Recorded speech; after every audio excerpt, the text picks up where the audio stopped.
2026년 우리는 세상의 빛을 비추는 교회로 나아가기 원합니다. 근데 이런 생각을 할 수 있습니다. 내가 자격이 있는 사람인가? 세상의 빛을 비추라 하셨는데 내가 자격 있는 사람인가? 여러분 자격 있으십니까? 옆에 분에게 한번 물어보세요. 자격 있으세요? 라고 한번 물어보시면, 여러분 이러한 질문에서 자유로울 수 있는 사람은 한 사람도 없습니다. 우리의 자격은 우리에게서 찾을 수 없습니다.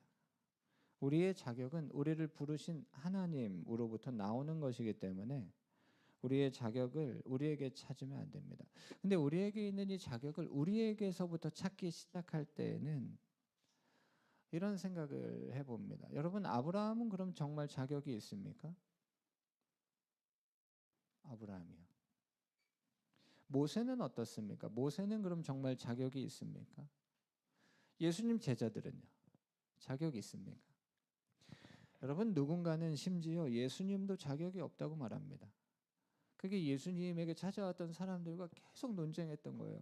네가 뭔데 이러냐? 이렇게 계속 얘기해요. 네가 뭔데 우리에게 이렇게 행하고, 네가 뭔데 이 성전을 허문다고 하고. 죄송합니다. 제가 좀 과격한 표현을 썼는데 수련회 다녀와서 그렇습니다. 당신이 도대체 누구기에 이러한 일을 행합니까? 라는 이것이요. 여러분, 과격하게 얘기하면 네가 도대체 무슨 자격으로 이렇게 얘기하냐? 여러분, 예수님은 늘 시비. 여러분, 사도들 어떻습니까? 사도행전부터 시작해서 쭉 펼쳐진 이 신약의 서신서들, 특별히 바울은 어떻습니까? 늘 공격받습니다. 네가 정말 사도냐? 네가 왜 사도냐? 라고 하면서 계속 공격을 받습니다. 자격. 여러분, 그건 하나님이 우리에게 주신 거예요. 창세기 1장을 보면 하나님이 사람을 창조하시는데 자기의 형상대로 창조하셨다. 그리고 하나님의 형상대로 창조하셨고 무엇을 주십니까? 복을 주셨습니다. 복을. 자격이요? 그 사람에게서 찾는 것이 아니라 하나님이 주신 겁니다. 근데 그 하나님의 형상을 막 잃어버리고 살아가다 보니까 하나님이 주신 것들도 같이 잃어버리고 살아가는 거죠. 그러니까 창세기뿐만 아니라 성경 전체에서 중요하다고 말하는 이 창세기 12장에 하나님은 우리가 아까 잠깐 말했던 그 아브라함이라는 사람을 부르시죠. 아브라함을 부르시면서 뭐라고 하십니까? 그에게 복을 주시고 그의 이름을 창대하게 하시며 복이 될 것이다. 복의 근원이 될 것이다. 이렇게 말씀하셨습니다. 하나님께서 부여해 주시는 겁니다. 근데 여러분, 오늘 우리가 보고 있는 이 말씀, 이 마태복음 5장에 나오는 이 말씀, 우리 14절만 읽었는데 13절과 14절을 보면 성경에서 아주 특별한 말씀입니다. 너희는 이러한 존재다라고 하시는 몇 개 안 되는 말씀 중에 그것이 이제 2번 반복해서 나오죠. 그러니까 이 마태복음 5장, 6장, 7장 예수님께서 말씀하신 이 산상수훈의 말씀에서 우리가 이제 팔복에 대한 말씀을 쭉 봤었잖아요. 그리고 이제 오늘 이 본문을 보는데 너희는 이러한 존재다. 너희는 복이다. 너희는 증인이다. 이러한 말씀들이 있는데 오늘 이 마태복음 5장 13절에서 먼저 어떻게 얘기하시냐면 너희는 세상의 소금이다. 한번 같이 읽어보겠습니다. 시작. 너희는 세상의 소금이니 소금이 만일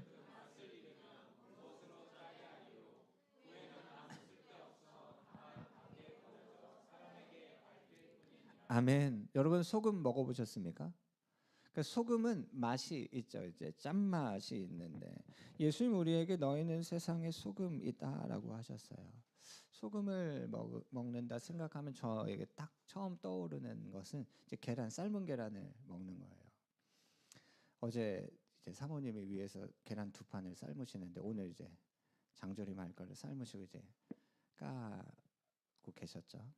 제가 사무실에서 설교 준비하다가 먹어도 되냐고 물어봤어요. 네. 제가 삶은 계란 좋아하거든요. 먹어도 되냐고. 근데 저에게 주셨어요. 2개나. 네. 깨져서 반찬으로 만들 수 없는 계란 2개를 주셨어요. 저에게. 네. 삶다가 이제 완전 깨져가지고 모양은 이상했는데 맛있더라고요. 소금을 찍지는 않았습니다. 왜냐면 계란을 삶을 때 소금을 그 안에 넣고 삶았다고 해서 짭짤하더라고요. 짠맛이 나죠. 계란 먹을 때 소금 찍어 먹으면 맛있잖아요. 그런데 여기에서 이제 저도 이 본문으로 전에 설교를 한 적이 있기 때문에 소금의 역할, 소금이 사용됐던 용도 이러한 것들이 있습니다. 이 당시도 그렇고 성경에 나오는 것도 그렇고 우리가 상식적으로 알고 있는 것들 중에서도 그렇죠. 생명을 유지시키고 부패를 막기 위해서 방부제 역할을 한다. 그렇죠. 시장 같은 데 가면 생선에 소금을 이렇게 뿌려 놓죠. 부패하는 걸 더 막기 위해서 방부제 역할을 하죠.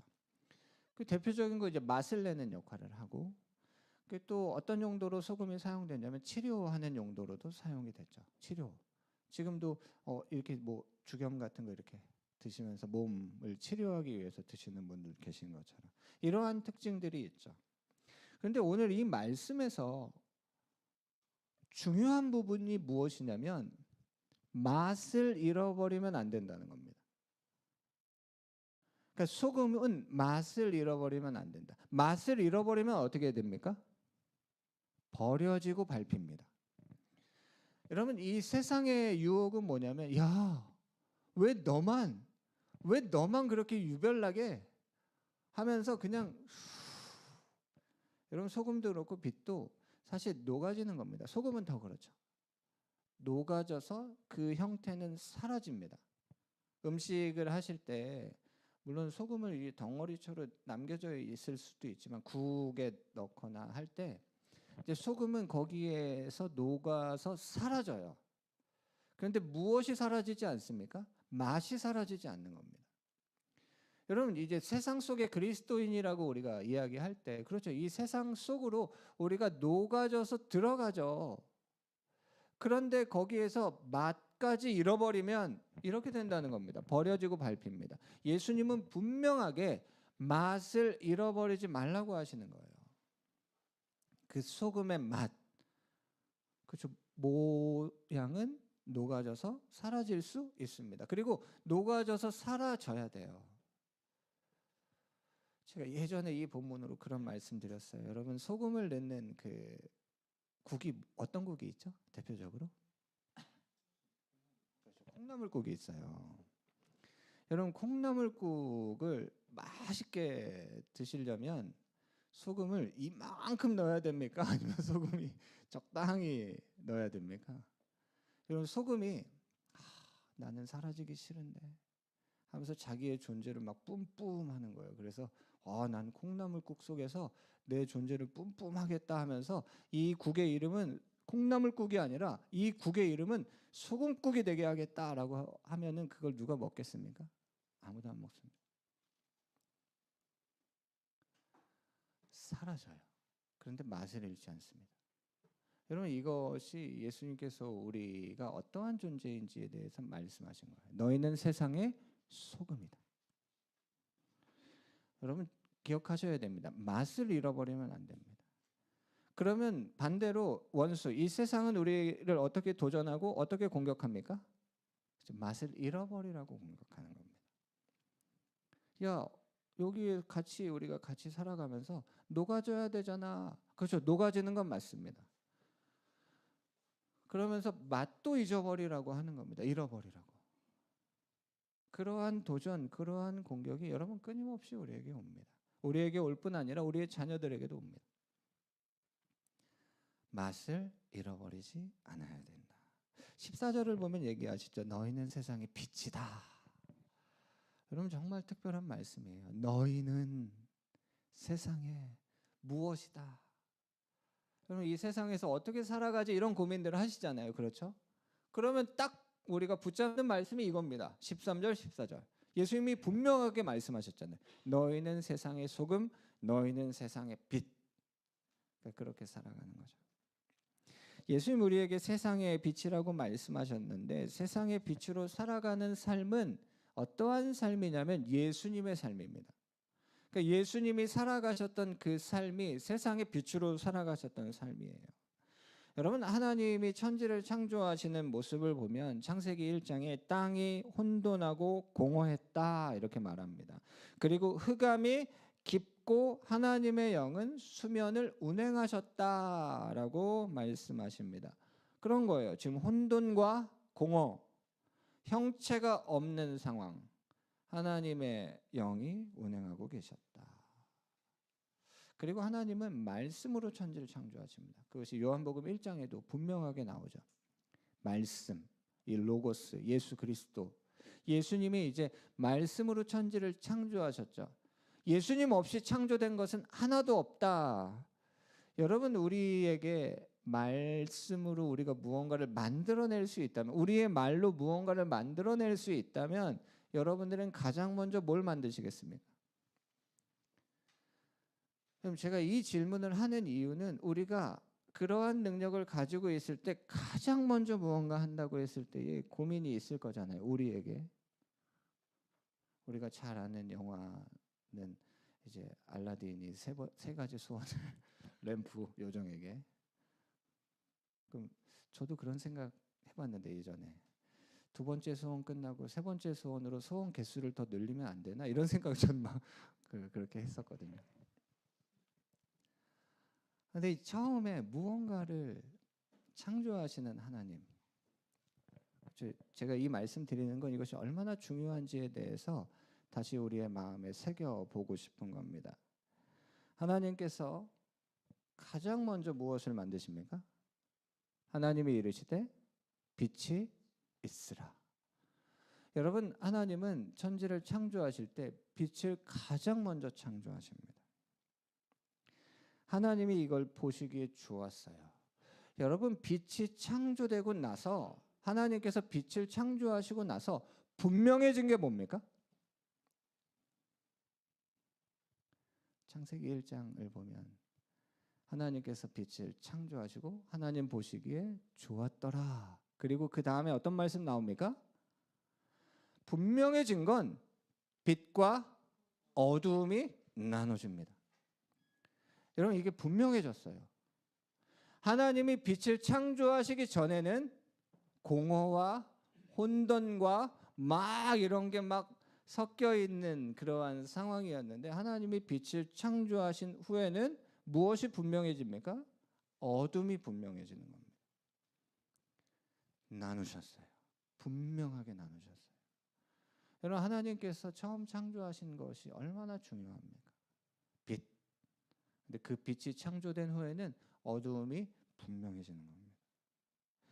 근데 여러분, 이 빛이라는 건요, 요한복음 1장 4절에도 나오지만 이 빛은 생명이라는 겁니다. 말씀으로 만물을 지으신 하나님, 여러분, 그 생명이 얼마나 놀라운 생명입니까? 하나님이 빛과 어둠을 나누셨잖아요. 빛이 비추어진다. 여러분, 그럼 이 빛은 어디에 비추어집니까? 요한복음 1장 5절을 보면 어둠에 비춰집니다. 여러분, 빛은 어두움에 비칩니다. 그런데 어둠이 깨닫지 못했다 이런 말씀이 나오죠. 그래서 또 말씀드려 죄송하지만 남성교회가 성탄절에 정말 중요한, 우리가 잊어버리면 안 되는 그 말씀을 올해도, 작년에도 선포해 주셔서 감사하고, 올해는 다른 거 하셨으면 좋겠어요. 제가 너무 계속 참빛만 말씀드려서 올해는 하지 마시고요, 다른 거 하셨으면 좋겠습니다.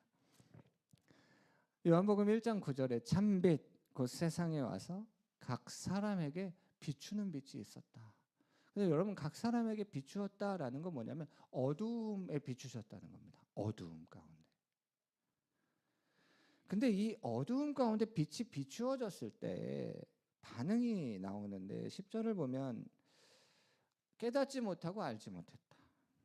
11절에 받아들이지 않았다는 거예요. 예수님을 영접하지 않았다는 겁니다. 여러분, 정말 안타까운 반응이죠.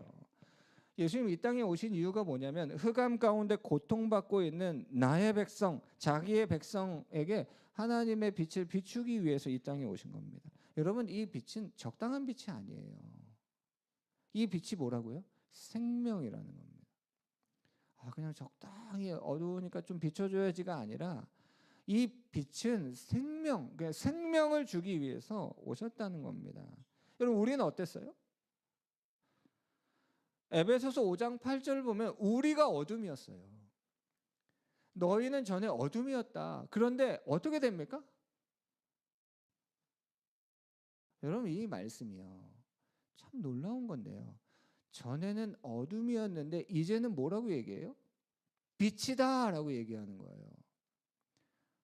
아니요. 저는 지금 아직 여기 그 까무잡잡도 하면서 아직 중간지대에서 공허하고 혼돈과 아니요.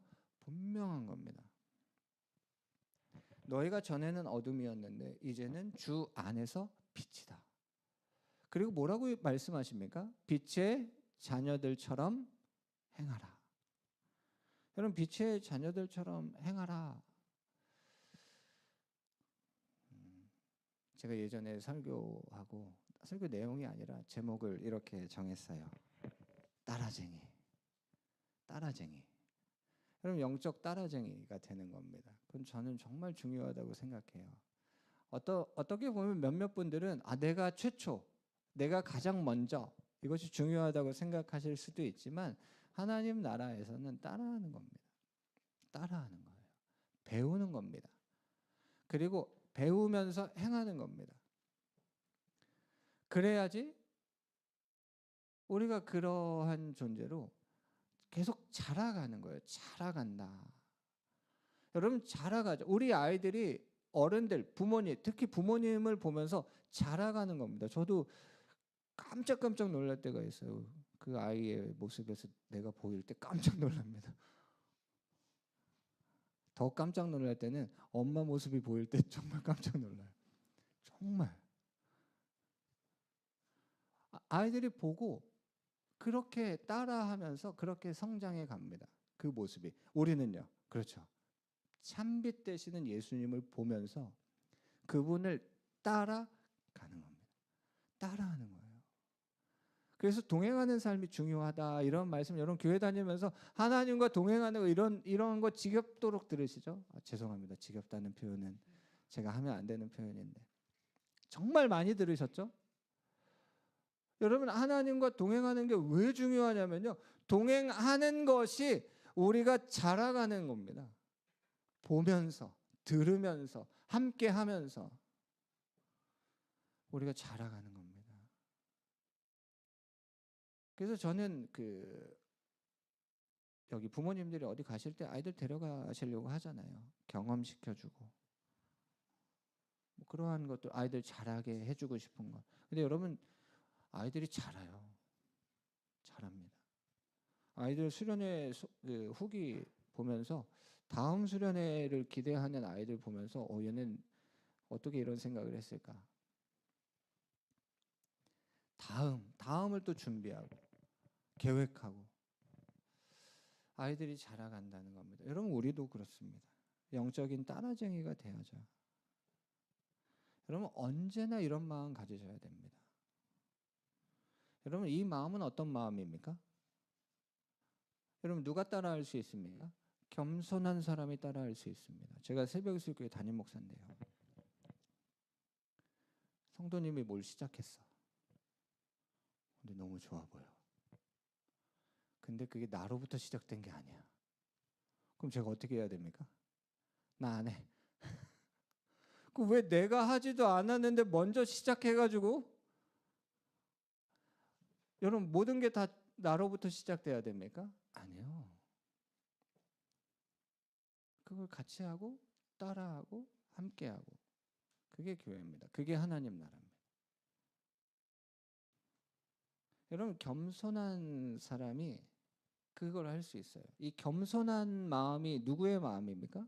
예수님 마음이에요. 너희 안에 이 마음을 품으라 곧 그리스도 예수의 마음이니 그는 근본 하나님의 본체시나. 예수님 마음은 겸손한 마음입니다. 그래서 여러분 빛의 자녀들처럼 행하라. 이게 참 중요해요.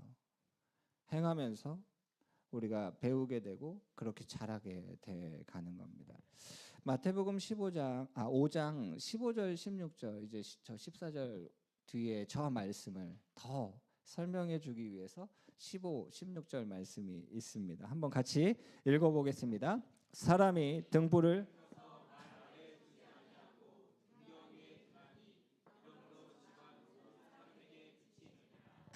이같이 너희 빛이 사람 앞에 비치게 하여 그들로 너희 착한 행실을 보고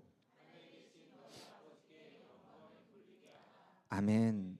여러분 15절 말씀 먼저 보시면 이 말씀을 쭉 우리가 같이 읽었는데 사람이 등불을 켜서 말 아래에 두지 아니하고 등경 위에 두나니 이러므로 집안 모든 사람에게 비친다라고 하셨는데 여러분 혹시 이 말씀 읽으시면서 딱 좀 불편하거나 걸리시는 부분 없습니까?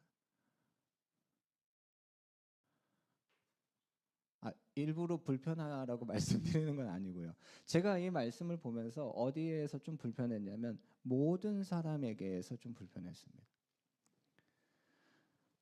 어떤 부류 사람에게 아니면 내가 좋아하는 사람에게 나랑 맞는 사람에게 빛을 비추라는 게 아니라 모든 사람에게라고 말씀하셨어요. 16절 보면요. 뭐가 걸리십니까? 안 걸리셔도 됩니다. 예. 근데 제가 이 말씀 보면서 착한 행실. 근데 어떤 착한 행실이요? 하나님, 교회에는 착한 사람 많습니다. 저 하나 정도는 안 착해도 됩니다. 라고 이렇게 하고 싶은데 뭐라고 말씀하시냐면 너의 착한 행실, 나의 착한 행실을 누구에게요? 모든 사람에게 라고 하나님께서 말씀하신다는 거예요. 여러분 우리가 세상의 빛을 비춰야 되는데 저 사람한테는 비춰주고 싶고 쟤는 탈락, 아웃. 그리고 이렇게 하고 싶은 게 우리의 마음인데 하나님이 모든 사람에게. 근데 빛이 비춰주는 게 뭡니까? 에베소서 5장 9절 보면요. 빛의 열매가 무엇인지 말씀하셨는데 그게 뭐예요? 그렇죠. 여기서도 착함 정도 괜찮은데 적당히 착하는 것도 괜찮은데 모든 착함이다. 이렇게 말씀하시는 거예요. 모든 착함과 의로움과 진실함이 뭡니까?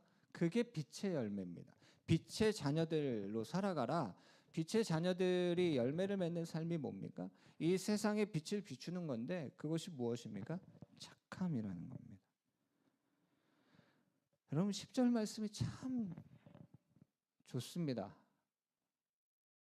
어떻게 하면 주님 기뻐하실까? 그럼 어떻게 하면 주님 기뻐하십니까?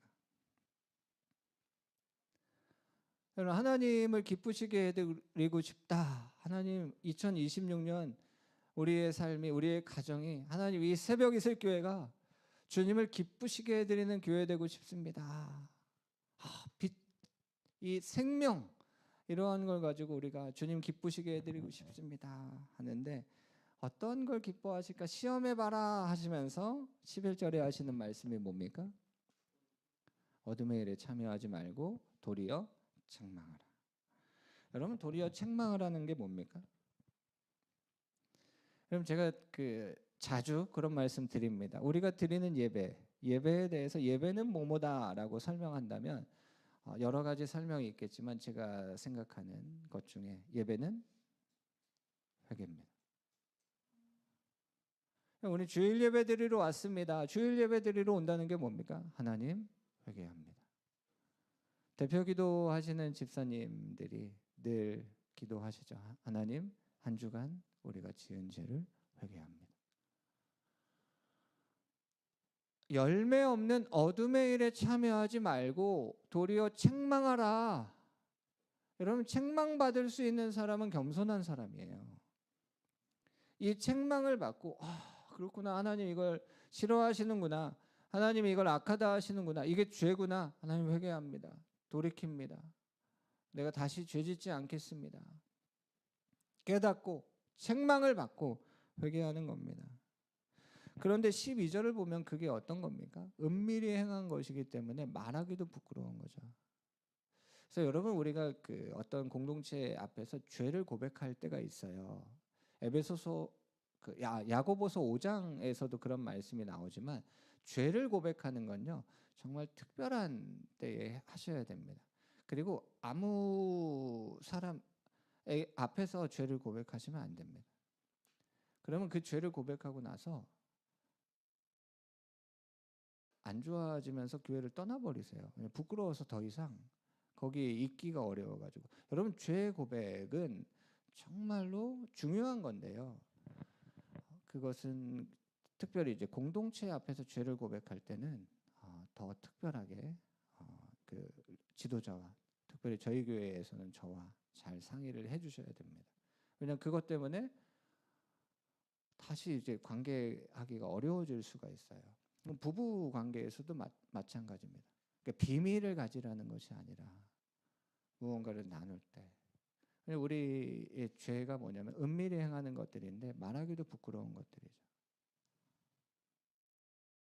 근데 하나님 앞에서 우리가 이걸 책망을 받아서 회개할 때 잘했다라고 하시면 되잖아요. 근데 13절에 보면은 이렇게 말씀하세요.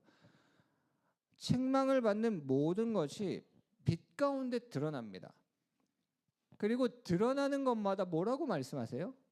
그게 빛이다 라고 하시는 거예요. 여러분, 그 행위 자체는 뭡니까? 어둠이거든요. 죄. 그런데 그걸 이제 책망을 받아서 회개해서 내가 그걸 빛 가운데 드러났는데 하나님이 그걸 뭐라고 하세요? 빛이다 라고 하신 거예요. 여러분, 이건 정말 놀라운 비밀입니다. 사도 바울이 행했던 건 뭡니까? 예수 믿는 사람들 잡아가고. 여러분, 그 행위가 얼마나 악합니까? 그런데 사도 바울이 어떻게 했습니까? 책망을 받고 예수님 만났을 때 예수님이 왜 너는 나를 박해하냐? 예수님, 저는 예수님 박해한 적이 없는데요. 나를 믿는 자를 박해한 것이 나를 박해한 거다. 바울이 거기에서 이제 그 회개하고 자신의 삶을 돌이키죠. 바울이 가는 곳마다 뭘 나눕니까? 뭘 전합니까? 자신이 어떻게 악하게 살아왔는지를 전해요. 여러분, 이게 어둠입니까? 이게 빛입니까? 드러나는 것마다 빛이다. 여러분, 여러분들도 1907년에 평양 대붕 이야기를 많이 들어보셨을 거예요. 그래서 어게인 1907 그게 벌써 몇 년 전이네요. 오래됐네요. 여러분, 이 나라에 저희 나라뿐만 아니라 전 세계적으로 하나님께서 주시는 이 부흥의 역사는 회개다. 이것은 같은 겁니다. 여러분, 자신의 죄를 회개하고 고백할 때요. 여러분, 평양 대부흥도 그렇잖아요. 교회 안에서 사람들이 이제 회개합니다. 자신이 지은 죄를 고백해요. 그 죄를 고백하기 위해서 줄이 이렇게 서는 겁니다. 학교에서 수업을 진행할 수가 없어요. 왜요? 학생들이 자신의 죄 때문에 울면서 회개하고 있기 때문에 선생님이 수업을 진행할 수가 없어요. 회개의 역사. 근데 여러분, 그 회개라는 게 어둠이 드러나는 거잖아요. 하나님, 제가 이러한 죄를 지었습니다. 근데 하나님이 이 어둠이 드러나서 그래 용서해 줄게가 아니라 이 어둠이 드러났는데 드러나는 그것이 빛이다 이렇게 말씀하신 거예요. 이거 정말 놀라운 겁니다. 드러나는 것마다 빛이다. 열매 없는 어둠의 일을 회개해라. 하나님께 나와라.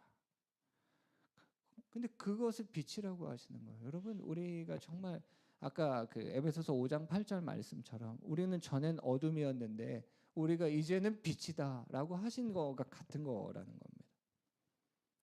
세례의 요한은 광야에 외치는 자의 소리였습니다. 마태복음 3장 2절을 보면 세례 요한이 외쳤던 외침은 이겁니다. 회개하라, 천국이 가까이 왔다.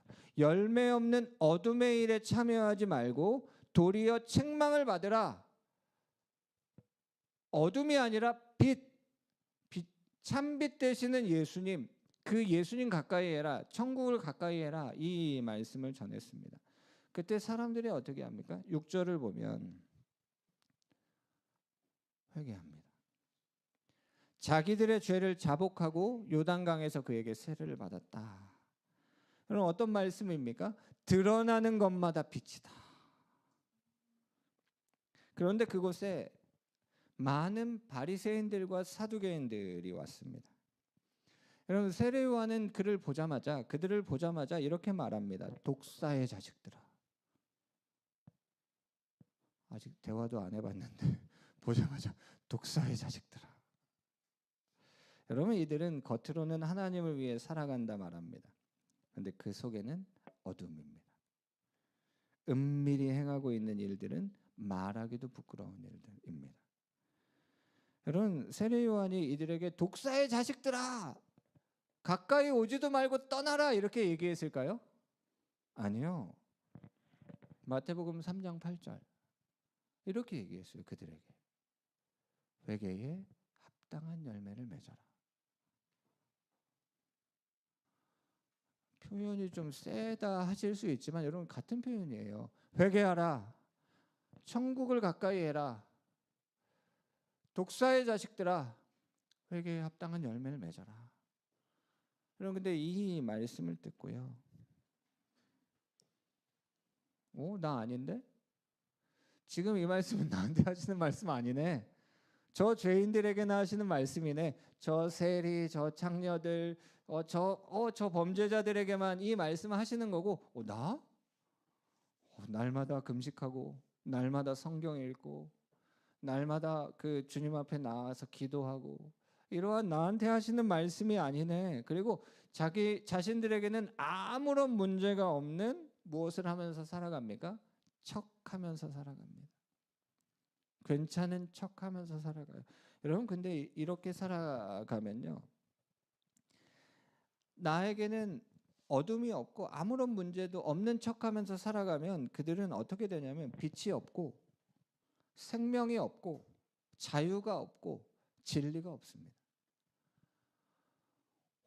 막 괜찮아라고 살아가는데 여기가 계속 공허하고요, 혼돈하고요, 막 흑암 가운데, 여러분, 하나님이 창조하셨던 그 빛을 창조하시기 전과 같이 막 울렁울렁거리고요, 어디를 막 열심히 가는 것 같은데 막 그 어디에 묶여 있고 앞으로 갈 수가 없어요. 여러분, 우리 학생들이 이번에 가졌던 수련의 주제가 이제 가짜요, 하나님이 주시는 자유였는데, 여러분, 그 자유 가운데 살아가지 않으면 혼돈과 공허와 이러한 막 섞여져 있는 것과 뭐지? 울렁울렁.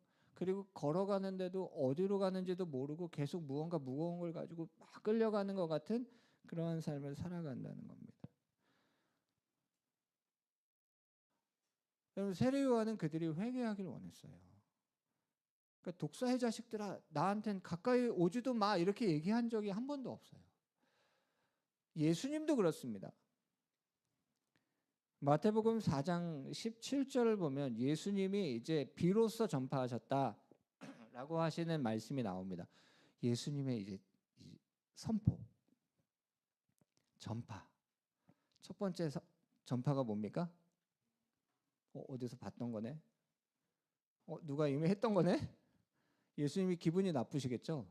세례 요한 내 앞에서 준비하라고 했지, 언제 내가 할 이 선포를 먼저 하라고 했어? 예수님 기분 나쁘십니까? 아니요. 그럼 어떻게 보면 똑같은 말씀을 세례 요한이 먼저 전했거든요. 예수님은 전혀 문제가 안 되십니다. 회개하라, 천국이 가까이 왔느니라. 뭐 토시 하나라도 좀 바꾸시지. 회개하라, 하나님을 가까이 해라, 뭐 이런 거라도 바꾸시면 표절 시비라도 안 걸리실 텐데 전혀 문제가 안 되십니다. 전혀. 여러분, 예수님이 우리에게 너희는 세상의 빛이다 말씀하셨어요. 세상의 빛은 숨겨지지 않습니다. 너도 교회 다녀? 이런 얘기를 듣지 않습니다.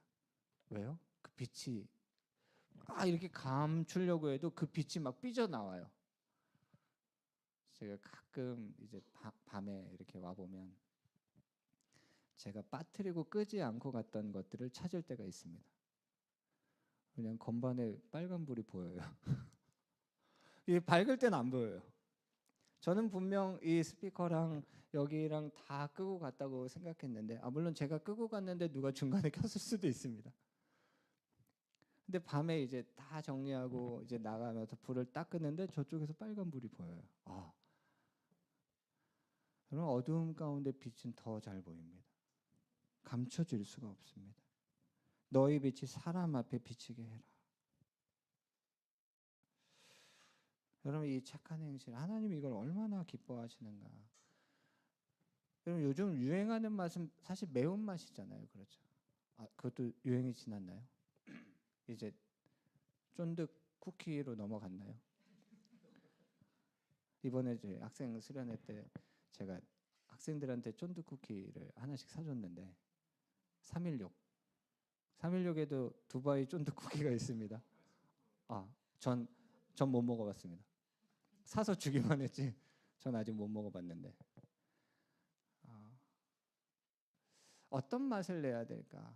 매운맛? 아니요. 하나님 우리에게 원하시는 맛은 뭐냐면 착한 맛이에요. 착한 맛.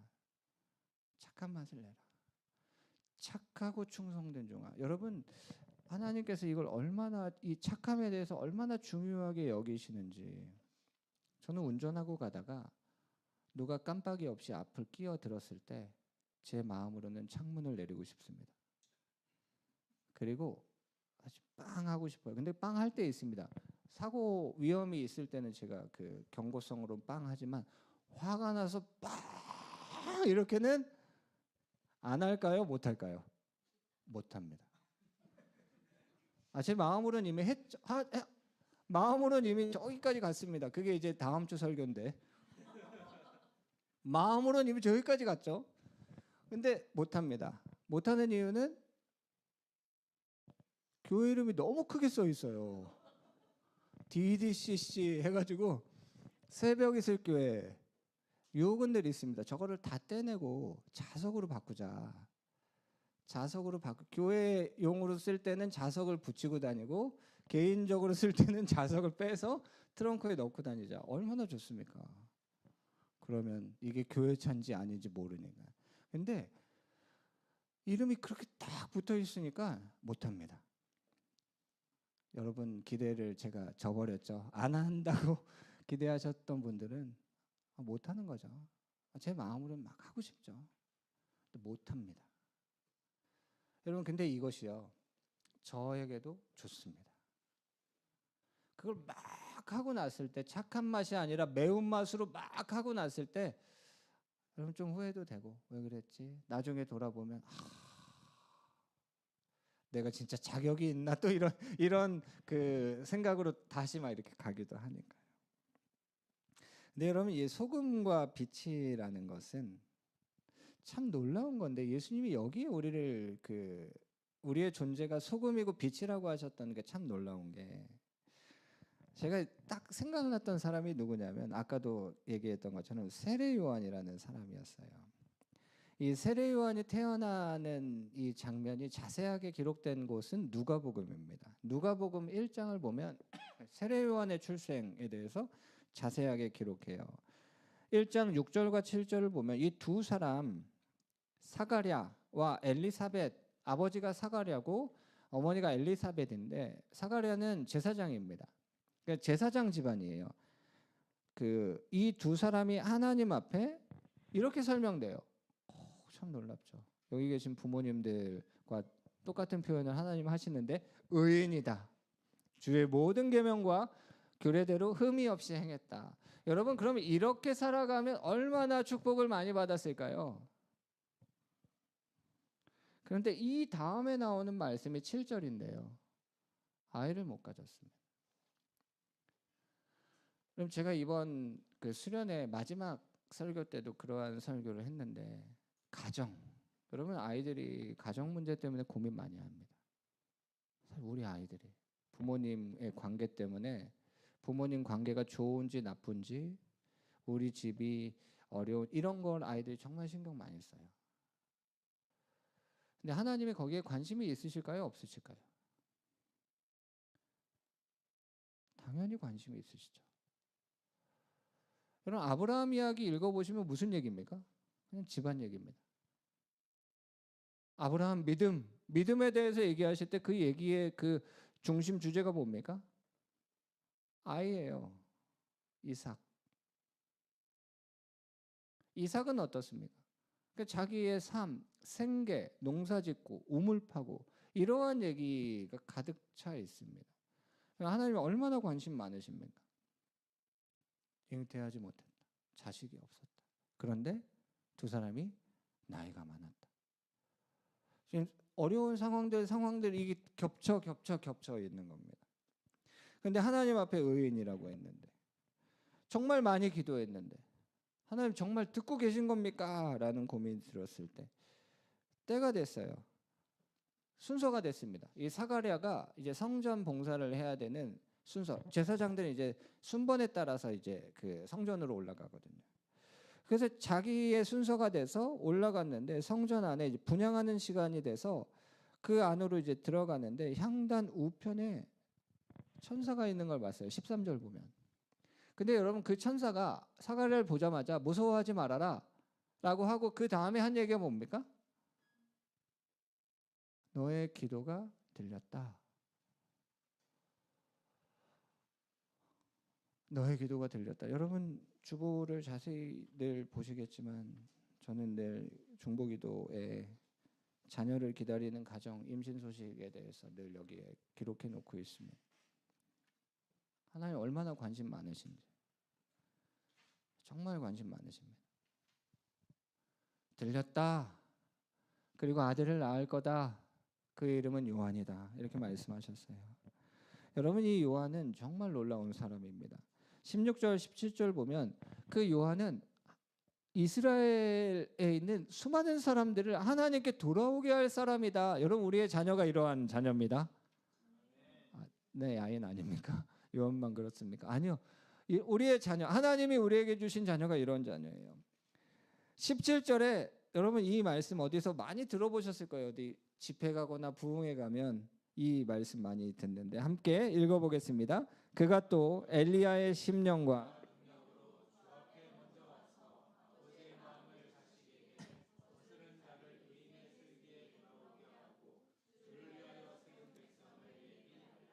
그러니까 이 세례 요한은 자신뿐만 아니라 이스라엘 전체를 준비시킨 사람입니다.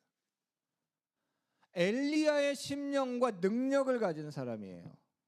그래서 그 엘리야냐 이러한 질문이 예수님한테도 있는 것처럼 이제 엘리야라는 정말로 이 불의 종 능력의 종이라는 이 사람이 이 세례 요한으로 표현이 된다는 겁니다. 여러분 사실 자녀의 이름은 누가 짓습니까? 부모가 짓습니다. 특별히 이 시대에는 이제 아버지가 짓는데. 근데 요한의 이름은 누가 지었습니까? 하나님이 지으셨어요.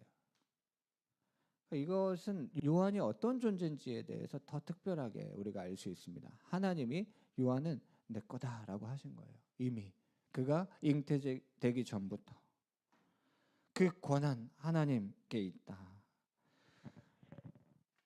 여러분 요한은 정말로 하나님 앞에 준비됐던 사람입니다. 여러분 66절 누가복음 1장 66절 보면 듣는 사람이 다 이 말을 마음에 둘 정도로 정말 특별하고 중요했던 아이. 이 아이가 장차 어떻게 될지에 대해서 사람들이 관심이 많았어요. 이 세례 요한이 어떻게 될까? 그리고 주의 손이 그와 함께 하셨다. 여러분 주의 손이 그와 함께 하셨다. 여러분 주의 손이 함께 하는 사람은 어떤 사람입니까? 궁금하시면 옆에 한번 쳐다보세요. 예, 그 사람이 지금 주의 손이 함께 하는 사람입니다. 예.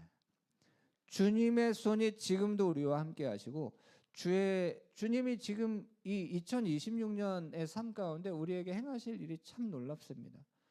여러분 이 세례 요한은 지금 그러한 기대를 한껏 받으면서 태어난 사람이에요. 정말 놀라운 사람. 하나님도 그렇게 말씀하셨고 그 부모도 이 아이에 대해서 그렇게 그 성령 충만한 가운데 예언했고 수많은 사람들이 요한 하면서 기대를 받고 있는 이 사람. 누가복음 1장 79절을 보면 어둠과 죽음의 그늘에 앉아 있는 자에게 비친다. 우리 발을 평강의 길로 인도하신다라고 말씀하십니다. 여러분, 어둠과 죽음의 그늘에서 살아가는 사람들에게 빛이 비추어진다고 하는데 그것이 무엇이라고 하시냐면 평강의 길이라는 거예요. 여러분, 우리에게 어려움이 찾아오면 우리가 가장 먼저 잃어버리는 것이 무엇입니까? 평강입니다. 여러분, 우리에게 어려움이 찾아오면 우리는 평강을 잃어버립니다. 그런데 하나님이 어려움 가운데 있는 우리를 돌보시고 이끄실 때 우리에게 회복해 주시는 마음이 무엇입니까? 그게 평강입니다. 그러니까 어려움과 두려움 가운데 우리는 평강을 잃어버리는데 하나님이 가장 먼저 우리에게 다시 회복해 주시는 마음이 이 평강의 마음이라는 겁니다. 평강의 길로 인도하신다. 여러분, 세례 요한은 자라면 심령이 강해집니다. 80절 한번 보시면요. 심령이 강하여지는 아이가 자라면 심령이 강해졌다. 근데 그 뒤에 있는 말씀 어떠십니까? 어떠세요? 이스라엘에게 나타나는 날까지 세례 요한은 어디에 있습니까? 빈들에 있습니다. 빈들에 있다는 게 뭡니까? 주목받지 못합니다. 철저하게 외면됩니다. 여러분, 요한이 태어날 때 받았던 기대가 어마어마합니다. 그런데 그 아이는 하나님의 손이 함께 하셨고 그 아이는 평강의 길을 걸어왔습니다. 그런데 이스라엘에게 나타나는 날까지 빈들에 있었다라는 이 말씀이 있어요. 근데 여러분, 세례 요한은 이게 힘들었을까요? 힘들지 않았을까요? 힘들지 않습니다. 왜요? 그가 걷는 길은 평강의 길입니다. 평강을 잃어버리지 않아요. 사람들에게 주목받는 것이 사실 좋거든요. 근데 세례 요한은 사람들에게 주목받지 않아도 문제가 되지 않습니다. 지금 있는 곳이 빈들인데 사실 어디에 있어야 되냐면 예루살렘 저 중심에 저 시내 저 성전에 있어야 되는데 그 정도의 사람이에요. 제사장 집안이고 하나님의 그 놀라운 역사와 기적 가운데 태어났고 그냥 그 부모만이 아니라 그 많은 사람들이 그걸 다 알고 있는 확인한 그러한 아이예요.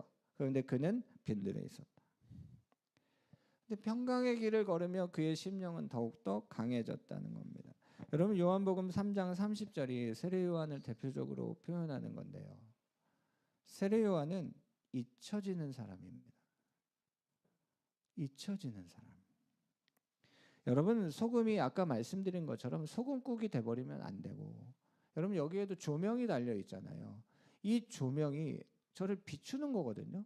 근데 어떻게 비춰야 되냐면 여러분들이 저를 볼 때 잘 보이도록 적당히 비춰줘야 됩니다.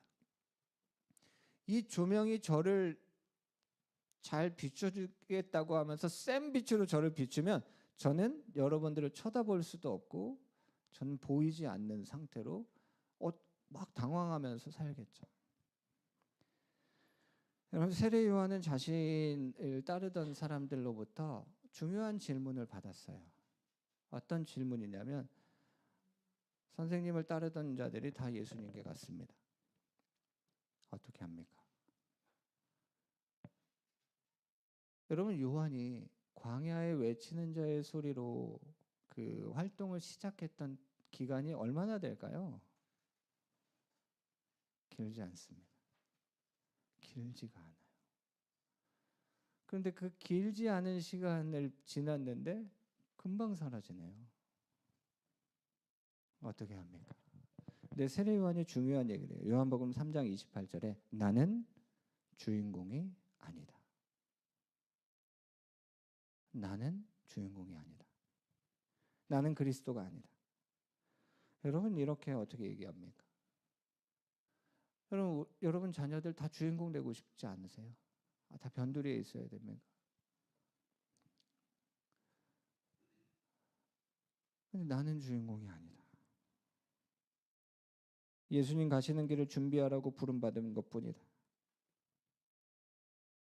근데 여러분, 이 고백을 요한만 한 고백입니까? 그럼 예수님 처음 영접하셨을 때 어떻게 기도하셨어요? 나는 죽고 예수로 살겠습니다. 주님, 이제 저의 삶은 저의 것이 아니라 주님의 것입니다. 나의 모든 삶은 주를 위해 살겠습니다. 나는 사라지게 하시고 주님만 나타내게 하시옵소서. 그렇게 고백 안 하셨습니까? 다 우리가 했던 그 고백입니다. 여러분, 세례 요한은 개척자입니다. 아무것도 없는 곳에 길을 만드는 삶을 살았죠. 여러분, 요한이 그 길을 왜 만들었습니까? 자기 노후를 편하게 하려고 그 길을 만들었습니까? 세례 요한은 자기 뒤에 오시는 분이 이 길을 가실 걸 생각하고 그 길을 만든 겁니다. 여러분, 세례 요한은 완성하는 자가 아닙니다. 세례 요한은 개척했고 준비했습니다. 그리고 예수님이 오셔서 완성하십니다. 그러니까 완성하실 분을 위해서 길을 준비한 겁니다. 요한은 잊혀집니다. 예수 그리스도만 나타나십니다. 여러분, 우리는 지금 어디에 있습니까? 무엇을 합니까? 우리 뒤엔 누가 계십니까? 나는 그분을 위해 어떤 길을 만들고 있습니까? 우리는 쇠하여질 것이고 그분이 완성하실 겁니다. 그것이 세례 요한이 살았던 삶이고 세상의 빛을 비추는 삶을 살았던 요한입니다. 여러분들이 이 교회를 다니시면서 저를 많이 보시잖아요. 여러분들이 저를 보실 때 예수님이 감춰지고 저만 보이는 설교를, 그런 사역을 제가 한다면 저는 실패한 목회를 하는 겁니다. 근데 저는 가려지는데 예수님이 보이는 목회를 한다면 저는 성공한 목회를 하는 겁니다. 세례 요한이 그런 삶을 살았어요. 나는 쇠해질 것이고 예수님은 흥하실 것이다. 여러분, 그것이 세상의 빛을 비추는 교회입니다. 우리는 감춰지고 예수님이 나타나신다. 그 착한 행실, 여러분, 우리는 속으로 부글부글합니다. 착하게 살아야 돼. 근데 하나님이 그걸 정말 중요하게 여기십니다. 빛의 열매는 모든 착함이다. 그래서 참는 겁니다. 원래 성격이 좋은 게 아닙니다. 하나님을 기쁘시게 해드리는 것이 무엇인가를 너희 시험해봐라. 그래서 참는 겁니다. 원래 성격이 좋은 게 아닙니다. 착한 행실, 충성, 이걸 하나님 얼마나 귀하게 여기십니까?